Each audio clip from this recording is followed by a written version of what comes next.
এই বিক্রির মধ্য দিয়ে হাজার হাজার টাকার সৌর বিদ্যুৎ প্রযুক্তিটা সরকারি কোনো সংস্থাকে দেওয়া যেত না।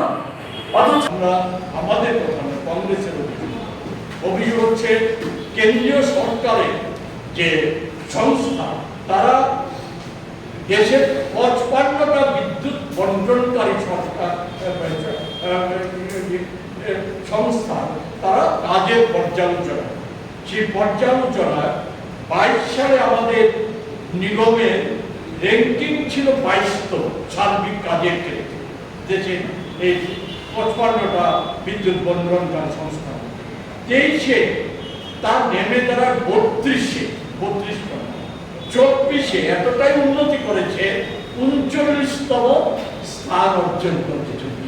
25-এ আমাদের ভাগ্যে কি লেখা আছে আমরা জানি না, যে অথচ গর্ব অহংকারের শেষ আমাদের ধারণা যে এটা এই যে এখন ধরুন না বাতাসে পাতা নড়ার আগে তো একটা অবস্থা ছিল, যখন লোডশেডিং চালু ছিল তখন নোটিশ দিয়ে যারা থাকতো 1 ঘন্টা 1.5 ঘন্টা এই এলাকায় বিদ্যুৎ থাকবে।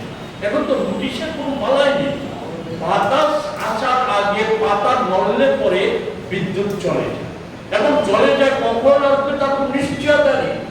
আগরতলার কথা আমি পরে 2-1 মিনিটে আমি বলার চেষ্টা করবো। আমাদের ধোঁয়ায় কয়লা শহর সাবরো ওই সমস্ত জায়গাতে হাসপাতালগুলিতে দিনের পর দিন ঘন্টার পর ঘন্টা বিদ্যুৎ থাকে না, জরুরি অপারেশন করতে হচ্ছে মোমবাতি জ্বালিয়ে, সেখানে টর্চের আলোতে অপারেশন করতে হচ্ছে, রোগীর চেহারা দেখতে সেখানে মোবাইল ফোনের যে আলো সেই আলোকে ব্যবহার করে রোগীর চেহারা দেখতে হচ্ছে।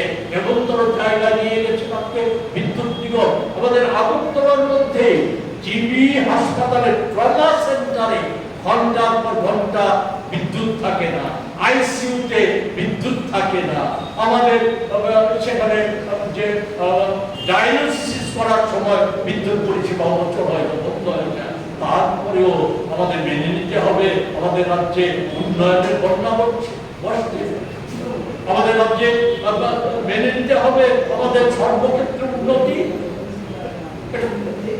কি চালু হয়েছে এর কৈফিয়ত দিচ্ছেন কিছুদিন আগে মন্ত্রী বলছেন নাশকতা, আগরতলা বিদ্যুৎ ক্রাইসিসের জন্য নাশকতা।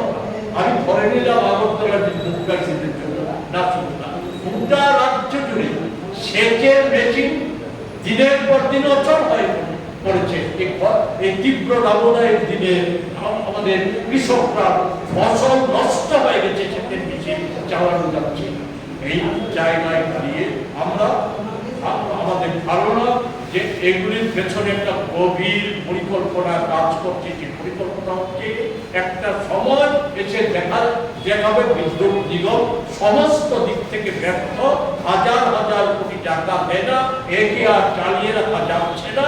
একে হয়তো আবার কোনো বান্ধব মুদি বান্ধব না হোক, আমাদের রাজ্যের ভাই বন্ধুদের মধ্যে কোনো বান্ধবকে নিয়ে এই বিদ্যুৎ নিগমটা হয়তো তাদের হাতে তুলে দেওয়ার একটা পরিকল্পিত চক্রান্ত হলেও হতে পারে।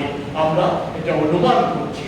আমরা সেই জায়গায় দাঁড়িয়ে আমরা শুধু একথাটাই বলবো যে আজকে বলতে কোনো দ্বিধা নেই, যে আমরা লক্ষ্য করছি যে আমাদের এই বর্তমান বিদ্যুৎ মন্ত্রী উনি আরেকটা দপ্তরের মন্ত্রী আছেন, আমি সে বিষয়ে যেতে চাই না, কিন্তু আমাদের অভিজ্ঞতা হচ্ছে কি যে উনি যে এই 23 সালের আগে উনি শিক্ষা দপ্তরের মতো একটা গুরুত্বপূর্ণ দপ্তর চালিয়েছিলেন, কিন্তু আমরা দেখেছিলাম যে শিক্ষা দপ্তরে আমাদের একেবারে যখন আর মাংস বেরিয়ে কঙ্কালসার চেহারায় দাঁড় করিয়ে দিয়েছিলেন। এখনো এই বিদ্যুৎ নিগমের পেছনে